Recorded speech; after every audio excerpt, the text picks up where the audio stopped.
Indiana Newsdesk is made possible in part by Smithville Fiber Internet, streaming TV, home security and automation in Southern Indiana. More information at smithville.com. Maller Grodner Attorneys, providing legal services to clients and the community. Understanding, expertise, results. Bloomington and Indianapolis. LawMG.com. IU Alumni Association, connecting IU's network of alumni and sharing the Indiana spirit through scholarships, advocacy, and volunteerism. alumni.iu.edu.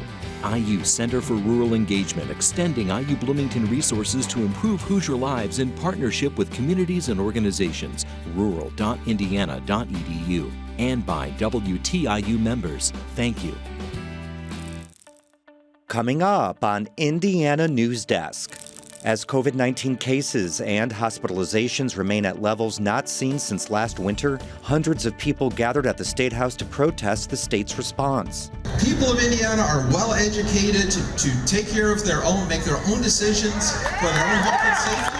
We take a look at why basic public health precautions have become so divisive. The family of a woman who died from poisoning at the Jackson County Jail is looking for answers. And I ain't never think we'll be in this situation.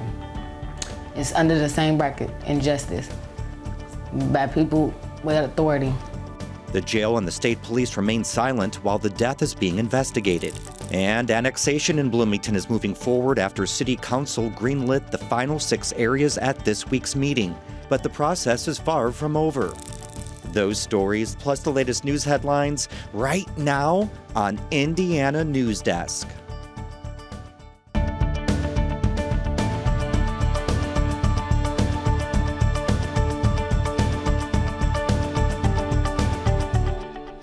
Welcome to Indiana Newsdesk. I'm Joe Wren.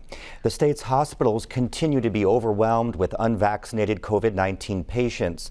While the rate of new admissions has slightly slowed, health systems say staffing shortages paired with the influx in patients is stretching the system too thin. The news comes as the state rolls out booster doses for the elderly and those with pre-existing conditions or at high risk of exposure. Yet the number of Hoosiers who will receive a third dose remains unclear, as just over half of eligible Hoosiers are fully vaccinated. I'm joined now by my colleague Brock Turner, who attended a Hoosiers for Medical Freedom rally last weekend at the Indiana State House. That's right, Joe. Hundreds gathered on the South Lawn with a clear message. They wanted Governor Holcomb to end the public health emergency and were strongly opposed to President Biden's federal vaccine policies. Year. You're summoning the devil! We could take a vote to declare the state of emergency to be ended.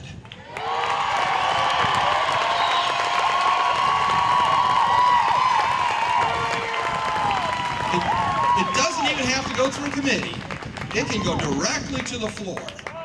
So I have prepared to introduce a new resolution tomorrow listing all 18 renewals, saying that the people of Indiana are well educated to take care of their own, make their own decisions for their own health and safety. And the state of emergency. This is one of the biggest cover-ups in all of human history.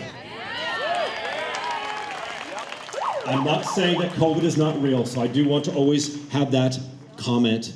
I'm not saying COVID is not real, but it definitively is not anywhere near as dangerous as they say.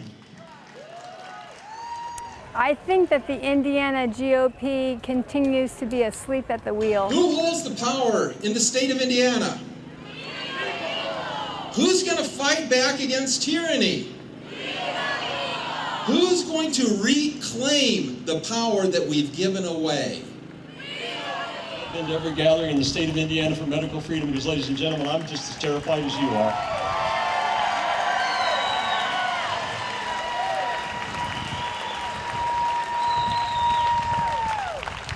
Remember that the people on the other side of this debate who would willingly give up their freedom for a phantom protection are also scared. They may not be thinking quite as deeply. I don't want you to get violent with them. I don't want you to get angry with them. Fear does its best when it is calmly debated and discussed. And take that to them. Don't back down when they discuss this, when they mock you, when they say this. Stand calmly and state your position. When people say you got to stay safe, I say no, we got to stay free. Because if we don't have freedom, you ain't gonna have safety, right?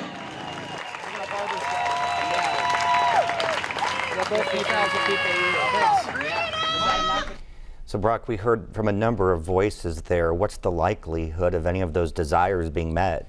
Well, frankly, there's little chance the attendees will get their wishes. The amendments that Nisley and Jacob were quickly dismissed, the ones that they put forth in front of the Indiana State House this past week. The governor's executive order isn't mandating much of anything. President Biden's plan to vaccinate those working for large companies and healthcare workers will certainly be battled out in the courts, but practically speaking, the rally was more about highlighting anti-vaccine sentiment rather than creating a runway for any sort of policy change. But Indiana does mandate other vaccines, though. Yeah, they do. In 2017 was the most recent one where Indiana mandated that college students at state schools and universities were vaccinated against meningitis. It joined a list of other required inoculations. While there was some controversy in the Senate, it passed the House convincingly 87-2. Many of those same Republicans who voted in favor of the 2017 bill say they don't support President Biden's plan that would mandate employers with more than 100 employees be vaccinated or vaccinate their workers. Courts will certainly debate this over the coming months, but many of the state's prominent Republicans, including Holcomb, Senate President Pro Temp Rod Bray, and Senator Mike Braun, who all supported the 2017 mandate, tell me it's about the government process by which those mandates were passed that's the most important. You know, you recently spoke with the author of that 2017 bill. Where do they stand in all this? Yeah, that's right. Ron Bacon spent around a decade in the state legislature and is a respiratory therapist by trade. While there are some clear differences between his bill mandating students be vaccinated and the Biden mandate, the fundamental reasons are really the same. That is to protect public health. He's doing it for the same reason I said, is to protect the public. And we have an obligation and a job to do as much as we can to protect those less fortunate and those who are at most risk. I don't agree with it to that point. I think that's going just a little bit too far. My biggest takeaway from all of this is just how similar the intentions of both actions were. In 2017, it really wasn't controversial to mandate a subset of the population be vaccinated to protect others. But today, it's really become a flashpoint that evokes so much emotion on both sides of the issue. That's probably the most concerning part of all of this. If sentiment remains after COVID-19, there could be challenges for public health for decades to come. All right, Brock, thanks for reporting on this. Appreciate it. Thanks, Joe. Well, all 7 proposed Bloomington annexation areas have been adopted by the City Council, but the process is far from over. Supporting this. After City Council members only got to Area 1A a week ago, the other 6 areas to be annexed by the city each passed by a 6-3 vote during Wednesday night's special session Zoom meeting. Ron Smith, Susan Sandberg, and Dave Rollo voted no to each of the areas. I don't think that an evaluation of the effect on low-income residents of these areas that are going to be annexed has been made. The city recommended northernmost Area 7 be dropped from the proposal. It was dismissed unanimously. In a statement, Bloomington Mayor John Hamilton called Wednesday night's vote historic steps to right-size the city after 17 years. Now, how many of those areas the city will be able to annex in 2024 won't be known for a while. Almost all public commenters spoke against annexation and plan to protest or remonstrate. Sit there and offhandedly suggest that because I choose to live outside, that I'm somehow not doing my share for this community. That is not necessary, and it should not be part of the way you're making a decision around this. I find it disheartening that I have neighbors around me who are just as positive and just as vocal within our neighborhood, but have yet to get on a Zoom. The remonstrance period goes for 90 days. If 65% of the landowners remonstrate, then the annexation is invalidated. If 51% of the landowners remonstrate, then they can fight it through the court system. You're setting this up for a lawsuit and or a really bad feeling among residents of the community. This is a hurtful thing. Let's stop Bloomington annexation. The official remonstrance record will come from the Monroe County Auditor Catherine Smith's office. Smith says she could have results as early as mid-January. Indiana House Republicans approved a redistricting bill Thursday that likely maintains GOP supermajorities in the State House and eliminates any competitive races for Congress. Democrats have long decried the redistricting process. Unfair maps drawn 10 years ago, they argue, created a biased system. Let's be clear, these maps are among the most gerrymandered, and thus, by definition, they will disenfranchise voters. It wasn't just Democrats who voiced complaints. Representative Jeff Ellington, a Republican from Bloomington, decried the loss in his district of the I-69 corridor from Bloomington to Crane. He and other 2 Republicans joined every Democrat in voting against the bill. The measure now heads to the Senate. The number one cause of hunting accidents in Indiana isn't mishandling firearms, it's falling out of trees. Falling from a tree stand can mean broken bones or even death or paralysis. As Indiana Public Broadcasting's Rebecca Thiel reports, the Indiana Department of Natural Resources is trying to educate deer hunters as more of them head into the woods. As outdoor recreation has gone up during the pandemic, hunting accidents have more than doubled from 2019 to 2020. Captain Jet Quillen is with the DNR's Law Enforcement Division. In northern Indiana, we have already had one tree stand accident, and that was when someone was trying to put up their stand prior to the season in anticipation for the season, and it was not secured correctly. Though accidents involving tree stands are nothing new, Quillen says not every hunter uses a safety harness like they should. They really haven't become mainstream like they have in the past couple of years. So just educating the public of the importance of utilizing them. Quillen says experienced hunters could be using worn out or outdated harnesses and tree stands and might want to invest in new ones. He says hunters should inspect their tree stands and the tree they're in before they go hunting to make sure everything is secure. The DNR also advises hunters to let someone know where they're going and when they expect to be back. For Indiana Newsdesk, I'm Rebecca Thiel. Coming up next on Indiana Newsdesk. Volunteers around the state, in conjunction with the Indiana National Guard, are collecting supplies for the Afghan evacuees at Camp Atterbury. And Terre Haute will install a marker this weekend to shed light on a dark piece of its history, the lynching of a black man. These stories and more right here on Indiana Newsdesk. Wake up. Wake up to the world. To the marvels. The mayhem. The music. Wake up to the wows. The woes. The wonder. Wake up to the commotion. To the beauty. To the humanity. To the hope. Wake up every morning. Fully awake. NPR Morning Edition. Tune in to your local station or download the NPR app. Stay close to Indiana Newsdesk as we trace education issues all the way from the Capitol to your child's classroom. So many topics that arise each year in the State House affect what happens every day in the schoolhouse. The WTIU News Team is committed to helping you stay up to date with the issues that affect your family's future. Keep yourself informed. Tune in to Indiana Newsdesk, your source for regional and state in-depth news. Welcome back to Indiana Newsdesk. Donations are pouring in for the more than 6,600 Afghan evacuees currently housed at Camp Atterbury in Edinburgh. Our Lizzie Kaboski visited a donation site near the camp. Piles of food, diapers, clothes, and more lined the walls of a warehouse processing facility at Camp Atterbury in Edinburgh, about a quarter of a mile from the area of the camp currently housing 6,600 Afghan evacuees. Teams of volunteers arrive by 8 a.m. daily to unload trucks and trailers full of donation boxes that arrive frequently on site. Items get sorted, boxed, and transported to the camp. The effort is spearheaded by Team Rubicon, one of many non-governmental organizations assisting the Departments of State, Homeland Security, and Defense. Jen Corsi, a volunteer for Team Rubicon, says they are looking for new, clean items for the evacuees. Used items cannot be taken to guests in the camp. In need of most would be the items that maintain dignity and humanity to our guests over at Camp Atterbury. A wish list of items is available on Amazon, accessible through teamrubiconusa.org. items can be ordered for delivery to one of the many facilities around the United States housing evacuees. Items needed most include, but are not limited to, baby formula, diapers, jackets, warm blankets, boots, and tennis shoes.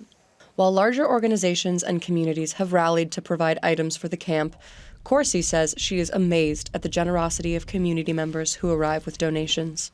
Our community has been so incredibly generous in bringing things to us that we need, and I'm hoping that they will continue to do so as the resettlement efforts continue.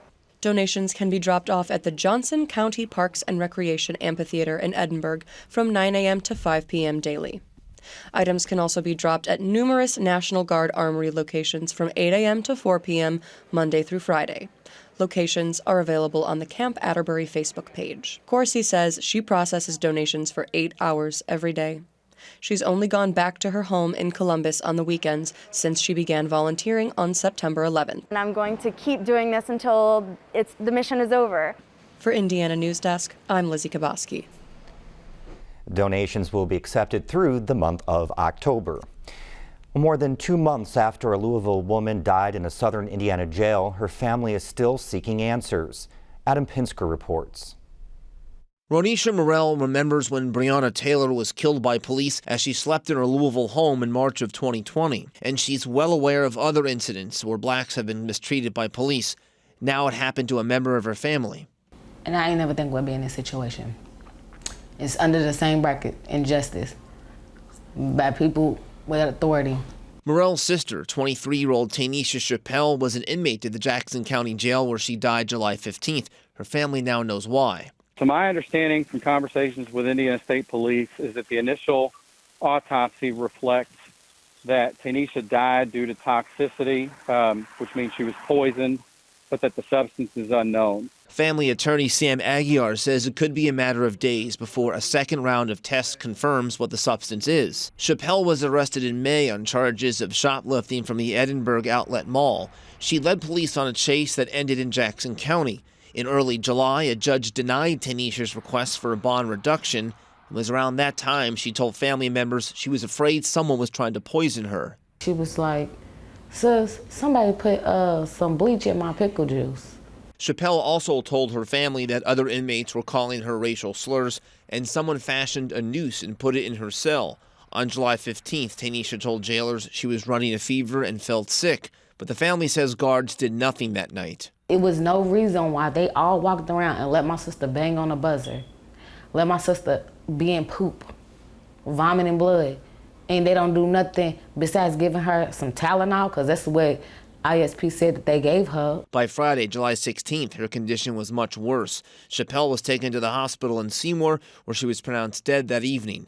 The family says there was bruising on her body as well. Her body was in a lot of stress. We had to wait before we even received her body from Jackson County. Chappelle's family and their attorneys are frustrated by the length of time it has taken Indiana State Police to complete the investigation. They want Jackson County Sheriff Rick Meyer to turn over any surveillance video from the day of the incident. In order for us to determine that, and in order for ISP to determine that, there's going to have to be comprehensive viewing of the videos.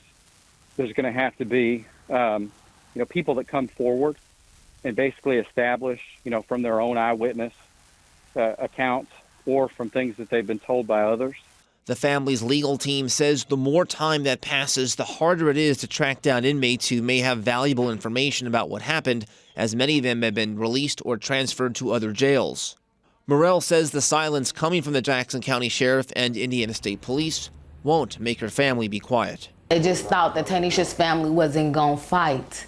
That's all it is. They thought they was just going to be able to cover a 23-year-old black girl story and think that they was going to just be able to tell us anything. For Indiana Newsdesk, I'm Adam Pinsker. We placed phone calls to Jackson County Sheriff Rick Meyer and Indiana State Police, but have yet to hear back. Terre Haute is about to commemorate a part of its history, one of it that's largely been avoided for the last century, the lynching of a black man. As Mitch Legan reports, the community is participating in a project to acknowledge a difficult part of its past. Just a warning, some images in this story are graphic. Fairbanks Park in Terre Haute is a place that brings the community together.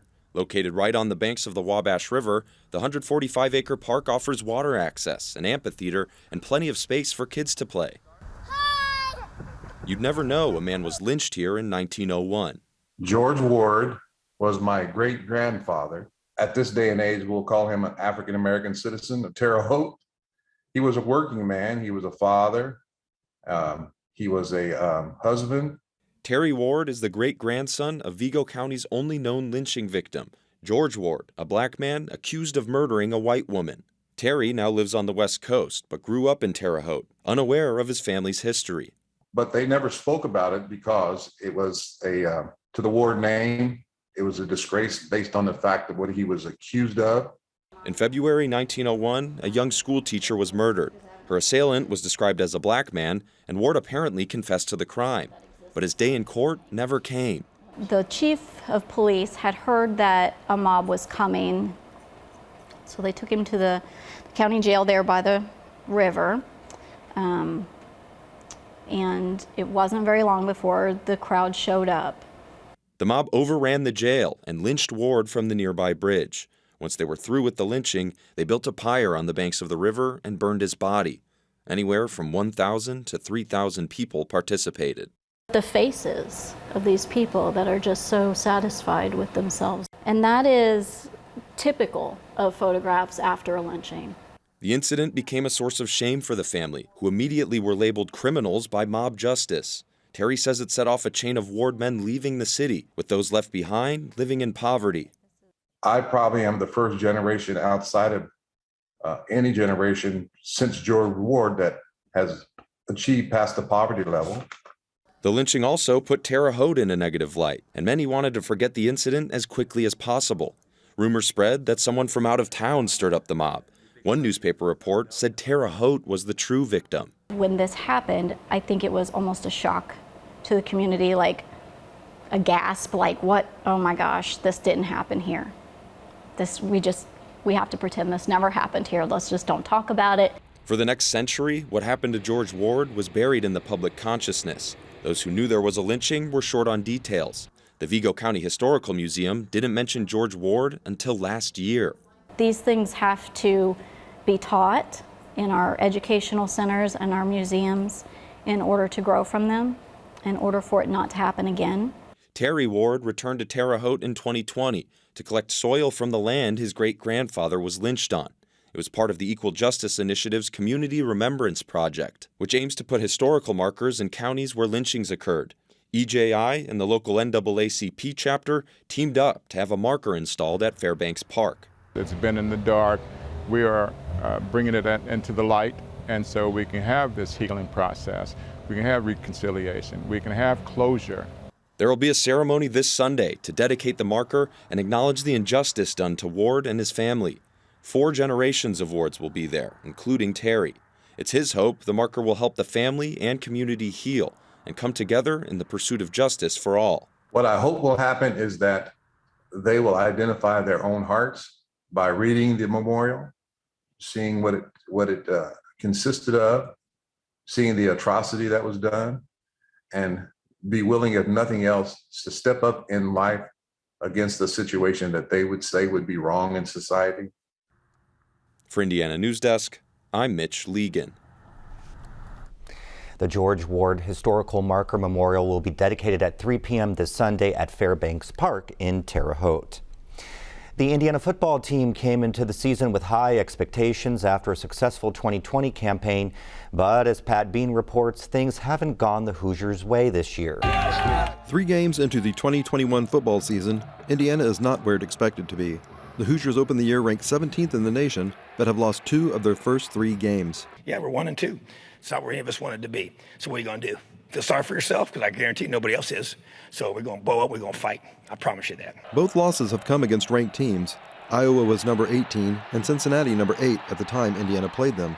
And to get the program to where Allen wants it to be, winning against top 25 teams is something to be expected, not hoped for. I believe in this team, and I know we have a chance to do some really special things if we just continue to get better and eliminate the mistakes, and that to me is the focus. And, like I said, we're disappointed, but we're not discouraged. Mistakes have been one of the biggest problems for the Hoosiers this season.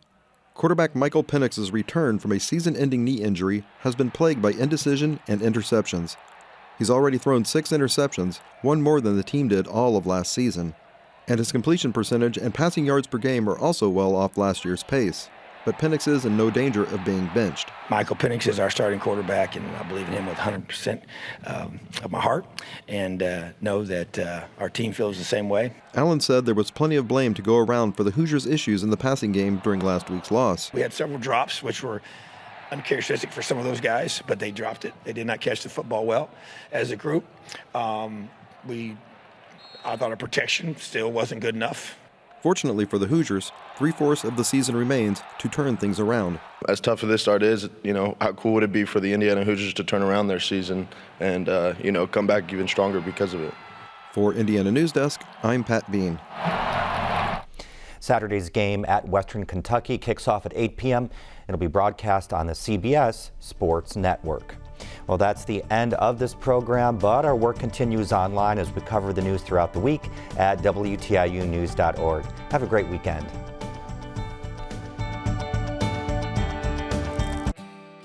Indiana Newsdesk is made possible in part by Smithville Fiber Internet, streaming TV, home security and automation in Southern Indiana.